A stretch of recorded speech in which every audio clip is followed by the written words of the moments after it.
آج روز مرہ کی زندگی میں آپ یہ دیکھتے ہوں گے کہ بڑے بڑے دعوے لوگ کرتے ہیں، قرآن سے ثابت کرو۔ یہ روز مرہ کا آپ کا میٹر ہے نا، قرآن سے ثابت کرو۔ اور جب ان سے کہہ دیں قرآن سے ثابت کرو تو وہ کچھ نہیں ثابت کر سکتے۔ جو دعوے دار ہیں اس بات کے کہ آپ قرآن سے ثابت کریے، وہ خود اپنا قرآن سے ثابت۔ تو اس لیے نوجوانوں کو ایک ہنر میں یہاں سکھا دیتا ہوں، جس میں بہت زیادہ پڑھے لکھے ہونے کی ضرورت نہیں ہے، صرف جو ہے وہ متوجہ رہنے کی ضرورت ہے کہ جب آپ کے اوپر حملہ کیا جائے تو آپ صرف ڈیفنس میں مت پڑ جائیے۔ کیوں آپ نہیں حملہ کر سکتے؟ آپ چھوٹے ہیں۔ مثال، اگر آپ سے یہ پوچھا جائے کہ آپ یہ چیز قرآن سے ثابت کیجئے، تو آپ بھی پلٹ کے پوچھ لیجئے کیا آپ نے ثابت کر لیا قرآن سے؟ ہم ہی کیوں ثابت کریں، آپ بھی تو ثابت کیجئے۔ جو سب کے نزدیک ثابت ہے وہ بھی آپ قرآن سے، خالی قرآن سے نہیں ثابت کر سکتے۔ سیدھی بات۔ نماز قرآن سے ثابت ہے نہیں ہے؟ نماز قرآن سے ثابت ہے، لیکن نماز پڑھی کیسے جائے گی؟ وہ قرآن سے ثابت کریے۔ مغرب کی نماز 3 رکعت ہے، وہ قرآن سے ثابت کیجئے۔ اقیم الصلاۃ، نماز پڑھو، یہ تو ہے قرآن۔ کیسے پڑھو؟ اگر یہ طے ہو جائے کہ ہر چیز قرآن سے ہی ثابت کرنا ہے، تو ہر چیز کا جو ہے وہ کہ جزئیات بھی قرآن سے ہی ثابت کرنا، صرف ہم ہی کیوں، آپ بھی تو کریں گے نا۔ مغرب کی 3 رکعت نماز کہاں سے ثابت کرو گے؟ رکوع سجدہ کیسے کرنا ہے، کتنا جھکنا ہے، کیسے ثابت کرو گے؟ کب پیغمبر نے بتایا؟ ہم نے کہا نماز تو آپ وہی پڑھیں گے نا جو پیغمبر نے بتایا ہے۔ آپ وضو ثابت کیجئے، وضو ثابت ہو کیسے کرنا ہے؟ اور اگر ثابت ہوتا قرآن سے تو لوگوں کے وضو میں فرق کیوں ہوتا؟ لوگوں کے نماز کے طریقے میں فرق کیوں ہوتا؟ کیونکہ قرآن میں تو کسی کے فرق نہیں ہے۔ توجہ فرما رہے ہیں؟ قرآن نماز میں تو کسی کے فرق نہیں ہے، کیونکہ قرآن میں تو کوئی فرق نہیں ہے۔ اگر قرآن میں صاف صاف ہوتا تو فرق کیوں ہوتا؟ آپ کے سب کے الگ الگ طریقے سے نماز کا پڑھنا اس بات کی دلیل ہے کہ نماز کا طریقہ قرآن سے ثابت نہیں ہے، کیونکہ قرآن میں کوئی اختلاف نہیں ہے۔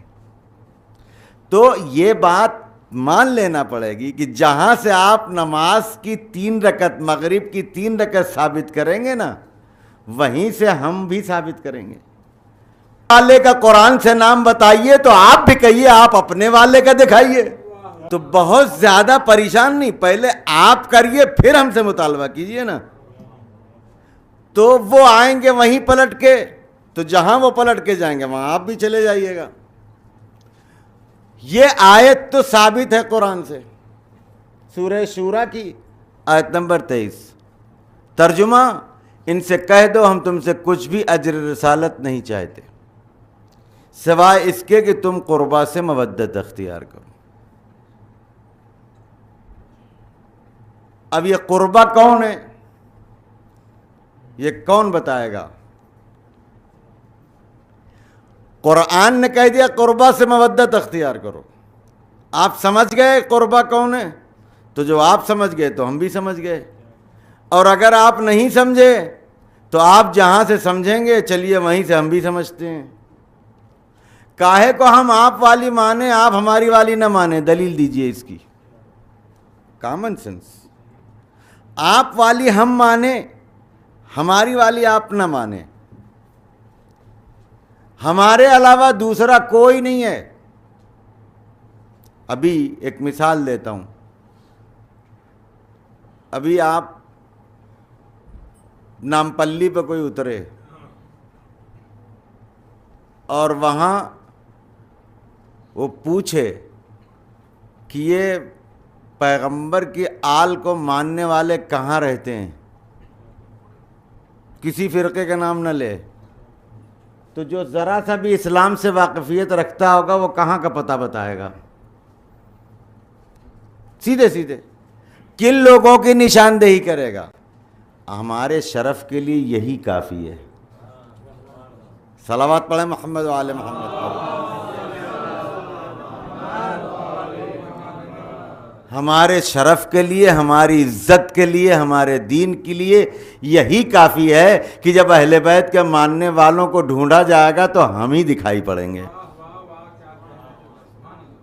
دعویٰ بھلے لوگ کرتے ہیں لیکن ان کے ہاں بھی لگا ہوتا ہے۔ نہیں توجہ فرمایا آپ نے؟ نہیں توجہ فرمایا میں کیا کہہ رہا ہوں؟ ان کے ہاں بھی لگا ہوتا، وہ دوسرے کہیں گے ہم بھی مانتے ہیں۔ یہ بھی لگانا اس بات کی دلیل ہے کہ کچھ تو گڑبڑ ہے۔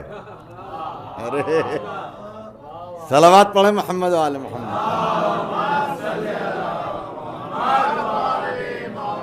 خود سے یہ کہنا کہ ہم بھی مانتے ہیں ہمارے لیے کافی ہے۔ ہم کسی سے جھگڑا نہیں کرتے، ہم کسی کو ستاتے نہیں۔ ہمارے مذہب نے کبھی یہ نہیں بتایا کہ اگر کوئی آپ کی بات نہیں مانتا تو آپ اس کو مار ڈالیے، جبکہ دنیا میں بہت سے ایسے لوگ مل جائیں گے کہ ہماری نہیں مانے تو ہم جینے نہیں دیں گے، ایسے ہیں طرح طرح کے۔ لیکن آپ کے ہاں ایسا کچھ کبھی بھی کسی بھی بے گناہ، آپ اپنے مذہب کی قدر کیجئے۔ آپ کے ہاں عبادت کرتے ہیں نا، بات لمبی نہ ہو جائے، عبادت کرتے ہیں، نماز پڑھتے ہیں۔ کسی بھی معمولی سے معمولی شیعہ مومن سے پوچھئے جو اہل بیت کے در سے وابستہ ہے، تمہارے پاس صرف ایک باٹل پانی ہے جس سے تم کو وضو کرنا ہے یا جانور کو پانی پلانا ہے، نہیں تو وہ مر جائے گا۔ تو آپ کی شریعت کیا آپ کو سکھاتی ہے کہ آپ جانور کو پانی پلا کے اس کی جان بچائیے، نماز آپ تیمم کر کے پڑھیے، اور اگر آپ نے اس جانور کو بے وجہ پیاسا مرنے دیا تو آپ کا وضو بھی صحیح نہیں ہے، آپ کی نماز بھی صحیح نہیں۔ مذہب کی جان ہے نہیں ہے یہ۔ اگر آپ نے بے وجہ کسی جانور کو مرنے دیا، جانور، انسان کی بات نہیں کر رہا ہوں آقا جان، جانور کو مرنے دیا اور اللہ کے بڑے نمازی بن گئے، نہ نماز قبول ہے نہ وضو قبول ہے، کیونکہ آپ نے اس جانور کو پیاسا مرنے دیا جو اللہ کی مخلوق ہے۔ اور سنائیں، آپ کے ہاں ٹھہرے ہوئے پانی میں پیشاب کرنا مکروہ ہے۔ ٹھہرے ہوئے پانی میں، صاف پانی ہے، جا کے پیشاب کر دیا، مکروہ ہے۔ روایت کیا کہتی ہے کیوں مکروہ ہے، کیوں منع کیا گیا ہے؟ اس لیے کہ اب تو سائنس بڑھ گئی نا، یہ پانی جو آپ کو خالی پانی دکھتا ہے وہ خالی پانی نہیں ہے، اس میں اگر آپ مائکروسکوپ سے دیکھیں گے تو کچھ جاندار چیزیں ہیں، کچھ جان ہے اس پانی میں کہ جن کو آپ کے اس پیشاب سے اذیت ہوتی ہے۔ کون سا دین ہے آپ کا جو نہ دکھنے والے جان جو پانی میں ہے ان کو اذیت دینے کی اجازت نہ دے؟ وہ کسی انسان کو اذیت دینے اور کسی انسان کو تکلیف دینے کا حکم کہاں سے دے گا؟ اب وہ برابری کریں گے اس مکتب کی کہ جہاں اتنا خیال رکھا گیا ہو کہ جو نہ دکھنے والے جانور کے جاندار کے لیے بھی حکم ہو کہ اسے اذیت نہیں دے سکتے، وہ انسان کو اذیت۔ لیکن کمال یہ ہے کہ انہی لوگوں کو سب نے اذیت دی۔ کمال اس دنیا کا یہ ہے۔ غرض دین کا جاننا اپنے فائدے کے لیے۔ ہمارا دوسرے لوگوں سے بنیادی فرق یہی ہے آقا جان، جلدی بعد وفات پیغمبر دین کو دو طرح کے نظریات والوں نے گھیرا۔ ایک دین کا نظریہ یہ تھا کہ دین آیا ہے ہماری دنیا بنانے کے لیے، ایک نظریہ یہ تھا کہ دین آیا ہے ہم کو ترقی دینے کے لیے، جن کا نظریہ یہ تھا کہ یہ دین آیا ہے ہم کو خدا تک پہنچانے کے لیے، انہوں نے اپنے رب سے تک پہنچنے کے لیے، اپنے دین کو بچانے کے لیے اپنی پوری دنیا قربان کر دی۔ جن لوگوں نے اس دین کو حکومت کا ذریعہ بنایا تھا، انہوں نے اپنی حکومت بچانے کے لیے پورا دین قربان کر دیا۔ صلوات پڑھیں محمد و آل محمد پر۔ دو لفظوں میں بنیادی فرق اگر آپ کو سمجھانا ہے کسی کو، اور محرم کا یہی میسج ہے کہ ایک وہ لوگ تھے جنہوں نے دین کے نام پر حکومت کی، اور ایک وہ لوگ تھے جنہوں نے دین کو بچانے کے لیے اپنا سب کچھ قربان کر دیا۔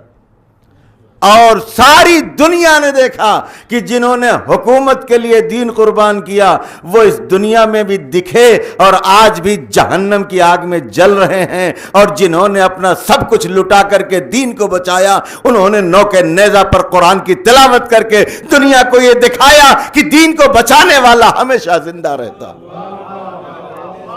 صلوات پڑھ دے محمد والے۔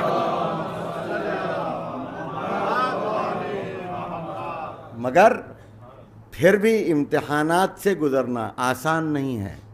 اگر دل صاف ہوگا ساری چیز آئینے کی طرح سمجھ میں آ جائے گی، اگر دل میں میل ہوگا تو نبی مرسل بھی تقریر کرے گا اور ایمان دل میں نہیں آئے گا۔ امام برحق بھی آپ کے سامنے دعوت دے گا، آپ حق کی طرف نہیں جائیں گے۔ پیغمبر جنہوں نے سنگریزوں کو کلمہ پڑھایا، وہ لہب ابو جہل کو نہیں پڑھا سکتے تھے؟ ہیں پتھر کو پڑھا دیا۔ ٹائم نہیں ہے، نہیں تو بہت سے معجزات ذکر کرتا میں، لیکن مسئلہ کیا ہے کہ ادھر سے ایکسپٹ ہونا۔ اختیار کبھی کوئی نبی یا امام کسی کا سلب نہیں کرتا کہ آپ کو زبردستی کلمہ پڑھایا جائے، زبردستی راہ راست پر لایا جائے۔ آپ آنا چاہیں گے تو آئیں گے۔ یہ مت کہیے کہ ہم نے نبی کو دیکھ لیا تو ہم بڑے پاک ہو گئے۔ نبی کے گھر میں پیدا ہونے والا طوفان نوح میں ڈوب گیا، ارے ڈوب گیا۔ نبی کا بیٹا ہو کر کے، بیوی ہو کے طوفان میں ڈوب گئے۔ یہ اس بات کی دلیل ہے کہ کبھی بھی زبردستی کسی کے ساتھ نہیں ہوگی، خود سے آئے گا تو رہے گا، اپنا کمال پیدا کرے گا تو بلندی حاصل کرے گا، رشتوں کی بنیاد پر نہیں ہوگا۔ توجہ فرما رہے ہیں؟ یہ گواہ ہے۔ اگر آج دیکھیے یہ ہمارا بہت بڑا شرف ہے، نبی کی زیارت کرنا، نبی سے ملاقات کرنا، امام کا چہرہ دیکھنا، امام کے ساتھ امام کے قول کو خود اپنے کانوں سے سننا بہت بڑا شرف ہے۔ کس کے لیے؟ جس کا دل صاف ہوگا۔ وَإِلَّا شمر نے امام وقت کو نہیں دیکھا۔ آج ہم اگر اس مجمع میں کسی کو پتہ چل جائے، ہم کو تو پتہ چل جائے کسی کے بارے میں کہ اس نے خواب میں آج امام زمان کو دیکھا، تو میں تو اس کے تلوے چاٹنے لگوں گا۔ ہم سب کا یہی حال ہوگا۔ اس کے لیے اس کی عظمت ہوگی ہماری نگاہ میں، خواب میں دیکھا ہے، لیکن شمر نے تو برجستہ دیکھا، مگر وہ لعنتی ہے۔ کس بات؟ دیکھنا کمال نہیں ہے، ایکسپٹ کیا کیا آپ نے۔ امام دعوت دے رہے ہیں حق پر آنے کی، اور آپ امام سے جنگ کر رہے ہیں، تو آپ دیکھنے کی وجہ سے محترم ہو جائیں گے یا جنگ کرنے کی بنیاد پر لعنتی ہوں گے؟ ارے وقت سونے کا ہے، مجھے معلوم ہے۔ صلوات پڑھیں محمد و آل محمد۔ مگر میں اپنی باتوں کا خلاصہ کروں، باتوں کا ہونا، اپنے نفس کو ہٹا کر کے حق کو ایکسپٹ کرنا، یہی آیت جو ہے لا اسألکم علیہ اجرا الا المودۃ فی القربى، میں تم سے کوئی بھی اجر نہیں چاہتا ہوں سوائے اس کے کہ تم قربہ کی مودت اختیار کرو۔ جب بھی کوئی چیز کسی چیز کا اجر بنے گی، کامن سینس، تو وہ اس کے برابر ہونی چاہیے یا نہیں ہونی چاہیے؟ کم ہوئی تو اس کی اجر نہیں بن سکتی. عوض، بدل، اجرت. اگر کوئی آپ کے پاس دن بھر کام کرے اور آپ اس کو آدھے دن کا پیسہ دیں گے، ہوگا؟ اتنا پیسہ ہونا چاہیے جس کو یہ کہا جائے کہ یہ دن بھر کے کام کا بدلہ ہوا، وہ اجرت ہوگی نہیں ہوگی؟ تو دین کی اجرت وہ چیز ہونی چاہیے جو دین کے برابر ہو. نہیں سمجھے بات آپ؟ دین کی اجرت، دین کا اجر وہ چیز ہونی چاہیے، کامن سینس ہے یہ ابھی، جو دین کے برابر ہو، کہ ایک طرف دین ہو ایک طرف وہ ہو، تو اور وہ برابر ہو، تب وہ اس کا اجر مانا جائے گا. اور اگر دین کا کوئی ایک حصہ ہوگا تو وہ اجر نہیں بن پائے گا. سیم ٹو سیم ہونا چاہیے، مساوی ہونا چاہیے. اب آپ کو نہیں معلوم کہ یہ قربہ کون ہے، تو آپ کا فریضہ کیا ہے کہ آپ پیغمبر سے پوچھیں، اور اگر پیغمبر بتا دیں تو دل صاف ہونے کا تقاضا یہ ہے کہ اس کو مانیں. لیکن اگر پیغمبر بتا رہے ہیں اور آپ نہیں مان رہے ہیں تو پھر کیا، کہ اس کی دلیل کیا ہوگی؟ کیا سمجھے گا ایک عام آدمی؟ چھوڑ دیجئے، کسی سے تعلق نہیں رکھتا، ایک جنرل آدمی. آپ یہ کہیں ہم تو پیغمبر کی بات مانتے ہیں، اور پیغمبر جب اہل بیت علیہ السلام کے بارے میں بتائیں اور آپ نہ مانیں تو کیا سمجھ میں آئے گا؟ ایک حدیث ہے، دیکھیے دین پارٹ ٹائم کی دنیا کے لیے نہیں آیا ہے. یہ ہر مسلمان کے لیے ضروری ہے کہ وہ سمجھے کہ یہ دین جو آخری پیغمبر، ہمارے اور آپ کے پیغمبر، یہ خاتم الانبیاء ہیں، ان کے بعد کوئی نبی آنے والا نہیں ہے. تو پھر دین کا یہ سلسلہ قیامت تک ہے. تو پیغمبر کے بعد جب نبی نہیں آنے والا ہے تو دین کا رہبر قیامت تک ہونا چاہیے نہیں ہونا چاہیے؟ وہ کون ہے؟ کہاں ملے گا؟ اب آپ کو بتاتا ہوں کیسے پیغمبر نے بتایا اور لوگوں نے نہیں مانا.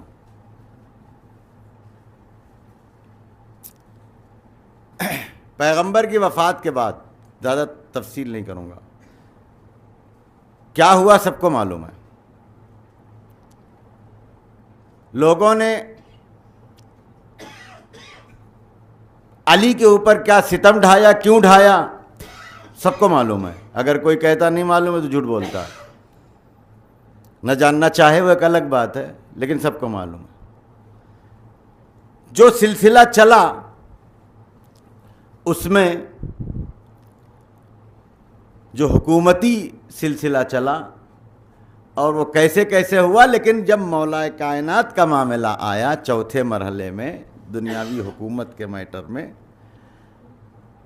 تو وہی سب لوگ آئے بیعت کرنے. مولا کے گھر پر سب نے ہجوم کر لیا. اس میں ایک صاحب انہوں نے بیعت نہیں کی علی کی.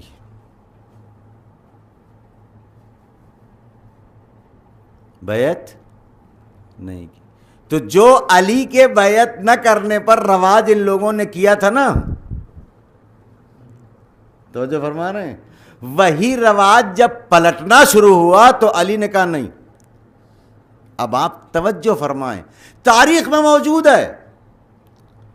جنگ صفین میں آپ جائیے، جب حکومت شام والوں نے قبضہ کر لیا فرات پر، تو علی کی فوج پر پانی بند کر دیا. ایک دم سب سے پوچھ لیجئے، کوئی بھی انکار نہیں کرے گا اس کو. اور جب پھر امام حسن علیہ السلام نے حملہ کر کے نہر فرات پر قبضہ کیا، تو ادھر ہم جیسے کچھ لوگ تھے، کہا مولا انہوں نے بند کیا تھا، ہم بھی ان کو نہیں پانی لینے دیں گے. لیکن مولا نے کہا ہم یہ کام نہیں کریں گے. مطلب علی والو، دوسروں کی غلطی آپ کو غلط کرنے کا پرمیشن نہیں دیتی. صلوات پڑھیں محمد و آل محمد پر. انہوں نے غلط کیا لہذا ہم بھی غلط کریں گے، یہ پرمیشن نہیں ہے. ایک آدمی اگر آپ کو شراب پی کے گالی دے تو آپ بھی شراب پی کے گالی دیں گے؟ نہیں ہو سکتا، وہ جہنمی ہے، آپ بھی جہنم میں جائیں گے. اس نے پانی بند کیا، آپ کو تو جانور پر بھی پانی بند کرنے کو منع کیا ہے، دشمن پر بھی نہیں بند کیا. تو علی کا مسئلہ ایسے ہی تھا، وہی ہوا، بیعت نہیں کی. لوگوں نے چاہا کہ ان کے، امام نے کہا نہیں چھوڑ دو، میں ضمانت لیتا ہوں. یہ علی کا کرم تھا، بیعت نہیں کیا. وہی صاحب انہی کا واقعہ ہے کہ حجاج ابن یوسف مدینے کا گورنر بن کے آیا،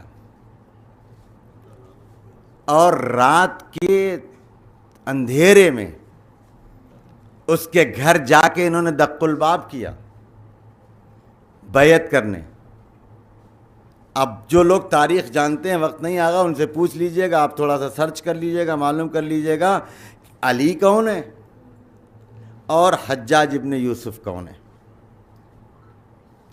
علی کی بیعت سے انکار کیا، پھر بھی علی نے ان کے اوپر زیادتی نہیں ہونے دی، کہا چھوڑو، جانے دو، رہنے دو، بڑے باپ کے بیٹے ہیں. تو جو فرما رہے ہیں، دنیاوی اعتبار سے کہہ رہا ہوں، نہیں کرو، چھوڑو، جانے دو. اب یہ رات کے اندھیرے میں آئے، دق الباب کیا، کون؟ میں فلاں ابن فلاں، کیا کام ہے؟ کہا ارے بہت ارجنٹ، بہت ضروری کام ہے. ارے صبح نہیں، اسی وقت ملنا ہے آپ سے. وہ لحاف میں، ٹھنڈک کا زمانہ تھا جو روایت بتاتی ہے، لیٹا ہوا، دروازہ کھلا، آئے، کہاں؟ کہا سر میں آپ کی بیعت کرنے کے لیے آیا ہوں. جہاں جو صاحب علی کی بیعت نہیں کیے ہیں، کیونکہ معلوم ہے کہ علی کی طرف سے کوئی نقصان نہیں پہنچنے والا ہے، اور ان کے لیے آدھی رات کو بیعت کرنے کے لیے آئے ہیں. وہ کہہ رہا بھائی صبح ہو جاتی، صبح کر لیتے. جانتے ہیں یہاں جہاں تک لانا تھا، مجھ کو بہت غور سے سن رہے ہیں آپ لوگ، اس لیے سنا رہا ہوں اطمینان سے. کہنے لگے نہیں سر، میں نے پیغمبر سے حدیث سنی ہے، پیغمبر سے میں نے حدیث سنی ہے، من ماتا ولم یعرف امام زمانہ ماتا میتتن جاہلیہ. جو مر جائے اس عالم میں کہ اپنے امام کو نہ پہچانے، اس کی جاہلیت کی موت ہے. مجھے ڈر یہ لگا کہ کہیں رات میں اگر مجھے موت آ گئی اور میں بغیر امام کے مر گیا، کیا ہوا؟ امام برحق کو چھوڑا تب یہ حدیث نہیں یاد تھی. بات میری یاد رکھیے گا کہ آپ کو جو اپنی پسند ہے تو وہ حدیث یاد ہے، جو امام برحق کے لیے حدیث تھی وہ اس وقت بھول گئے آپ. یہاں اس کے خوف، حدیث وہی ہے لیکن یہاں آپ اپنے ڈر کے لیے استعمال کر رہے ہیں، اور جہاں یہ حدیث کا واقعی مصداق تھا وہاں آپ نے اپنی دنیا داری اور حسد اور بغض کی وجہ سے بھلا دیا. تو جہاں ایسا میٹر ہوگا وہاں پھر انصاف آپ کو نہیں ملے گا، سوائے جہنم میں جانے کے کوئی دوسرا راستہ نہیں ہے. آپ نے الغدیر کا نام سنا ہے؟ الغدیر کے مؤلف ہیں علامہ امینی، جنہوں نے اس الغدیر کو لکھنے کے لیے دنیا کے کونے کونے کا سفر کیا، اور بڑی بڑی لائبریریوں میں جہاں جہاں پرانی کتابیں تھیں اس میں سے مخالف فرقے کے کتابوں سے اس الغدیر کو ثابت کرنے کے لیے روایتیں نکالی. اب وہ ایک جگہ سیریا میں ایک جب تھے تو کچھ محدثین تھے، انہوں نے کہا کہ جو ہے وہ سر آپ کی دعوت کی جائے تو کیسا رہے گا؟ کہنے لگے نہیں بھائی، اب ہم اپنے کام کے لیے آئے ہیں، کہاں دعوتیں پڑھیں گے. لیکن بہت اصرار کیا تو انہوں نے کہا ایک شرط پر ہم دعوت قبول کریں گے کہ کوئی بحث مباحثہ نہیں ہوگا، وہاں کھائیں گے چلے آئیں گے. تو جو واقعہ لکھا گیا، کم از کم 70-80 لوگ جمع ہوئے اس شرط کے ساتھ کہ کوئی بحث مباحثہ نہیں ہوگا. کھانا پینا کھا لیے. تو اس میں وہ جو لوگ تھے وہ حفاظ حدیث تھے. حافظ حدیث اس کو کہتے ہیں کہ جس کو کم سے کم 1,00,000 حدیث یاد ہو. تو یہ وہ لوگ تھے جو 1,00,000 سے زیادہ حدیثیں جن کو یاد تھیں. تو اب بیٹھے تو کھانا وانا کھا لیا تو کہنے لگے ایک حدیث ہو جائے. تو علامہ نے کہا کہ بھائی پہلے طے تھا کہ دیکھو کوئی بات چیت کچھ بھی نہیں ہوگی اور کھانا کھائیں گے چلیں. کہنے نہیں کوئی مناظرہ اور بحث کے لیے نہیں, ہمارا یہ جلسہ ہماری بیٹھک برکت کے لیے ایک حدیث بیان ہو جائے. ٹھیک ہے بھائی, اگر اتنا ہی ہے خالی برکت کے لیے ہے تو سب نے ایک حدیث بیان کی. ان کا علامہ کا نمبر آیا, انہوں نے کہا ٹھیک ہے میں بھی ایک حدیث بیان کروں گا, لیکن میری ایک شرط ہے کہ آپ لوگوں سے اس کی تصدیق بھی چاہوں گا کہ کیا یہ حدیث ہے یا نہیں ہے. ٹھیک ہے, انہوں نے یہی حدیث من ماتا ولم یعرف امام زمانے ہی ماتا میتتن جاہلیہ,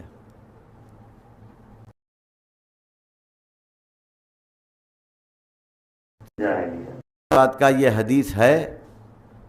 سب نے کہا ہاں ہے. یہ جتنے حفاظ حدیث تھے, ابھی ادھر کا حوالہ دے دیا نا میں نے, پھر یہ لوگ بھی ہاں یہ حدیث ہے.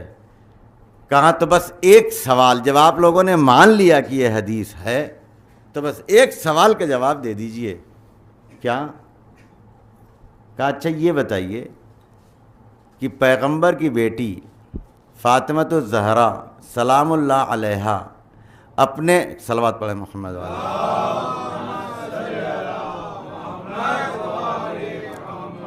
اپنے وقت کے امام کو جانتی تھی, پہچانتی تھی یا نہیں؟ آغا جان یہ جو جتنے بھی حفاظ تھے ان کے درمیان ایسا سناٹا پسرا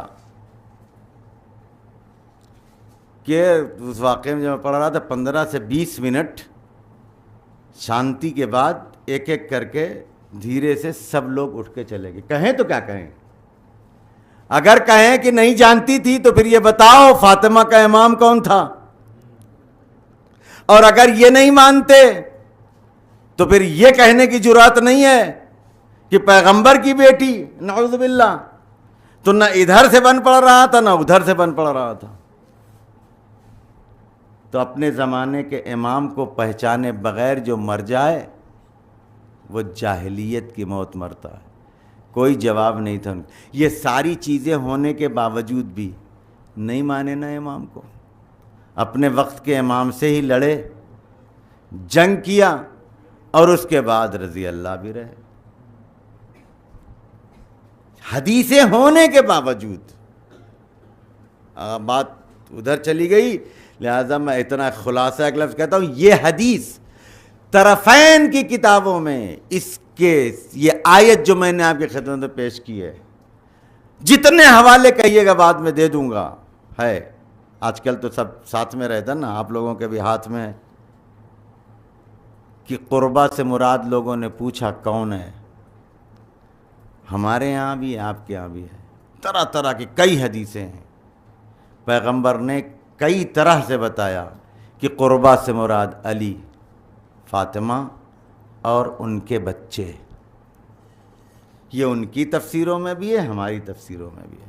بس بعض میں اتنا فرق ہے کہ ان کے یہاں یہ ہے کہ ان کے دونوں بچے, اور ہمارے یہاں ہے ان کی اولاد,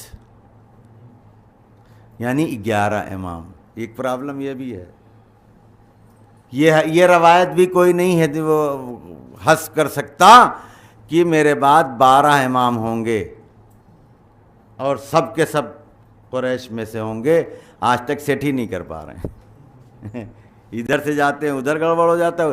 صرف ہم ہیں, اور اللہ کا شکر ہے کہ ہم کو اسنا عشری نام سے ہی جانا جاتا ہے. اور اس حدیث سے کوئی فرقہ انکار نہیں کر سکتا کہ پیغمبر نے کہا میرے بعد 12 امام ہوں گے. گنو نہ 12 امام. لیکن کب ہوگا؟ جب آپ امام وقت کو مانیں گے, اور اگر امام وقت سے جنگ کریں گے تو پھر آپ کو ہدایت میسر ہونے والی نہیں ہے. مگر اگر ان سے محبت ہے دین آپ کا بچا رہے گا۔ خلاصہ کلام یہ کہ یہ اجر رسالت محبت اہل بیت، اور یہ ہے دین کے برابر۔ اگر محبت ہے تو دین ہے، محبت اہل بیت نہیں ہے، آپ لاکھ دعویٰ کرتے رہیں، آپ مسلمانوں کے خلیفہ بن کر کے تخت خلافت پر بیٹھ جائیں، تب بھی آپ کے پاس دین نہیں ہوگا، چاہے آپ قرآن پڑھ کے قرآن کی آیتوں سے دلیل دیتے رہیں۔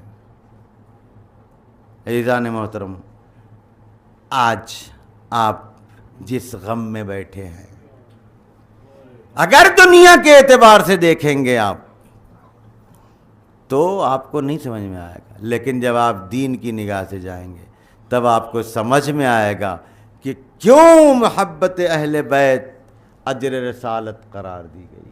اس لیے کہ اگر یہ محبت نہیں ہوگی دین نہیں بچے گا۔ عزیزو، تاریخ پڑھ لیجیے آپ، دین کے نام پر فرزند پیغمبر کو قتل کیا گیا، دین کے نام پر حکومت کی طرف سے دین کا نام لے کر کے کربلا میں امام کو شہید کیا گیا۔ عزیزان محترم، آپ وہ روایتیں سنتے ہیں نا کہ جب یہ قافلہ شام پہنچا ہے تو آنے والا چوتھے امام سے کہتا ہے اللہ کا شکر ادا کرتا ہے کہ اس نے باغیوں سے ہمارے حاکم کو، یہ سب دینی جذبہ تھا۔ تب امام نے کہا کیا تو نے قرآن نہیں پڑھا؟ کہا پڑھا ہے۔ کہا کہ یہ آیت نہیں پڑھی قُلْ لَا أَسْأَلُكُمْ عَلَيْهِ أَجْرًا إِلَّا الْمَوَدَّةَ فِي الْقُرْبَى؟ کہا پڑھا ہے۔ کہا کہ جس قربہ کی مودت کا حکم قرآن نے دیا ہے وہ ہم ہیں۔ عزیزو، لوگ جانتے نہیں تھے، لیکن جب یہ قافلہ شام پہنچا ہے، عزیزو بس ایک جملہ یہ سماعت فرمائے کہ اگر حسین کی قربانی اور کربلا کے شہداء کی قربانی نہ ہوتی دین نہ بچتا، اور اگر اسیران کربلا کی قربانی نہ ہوتی تو کربلا نہ بچتی۔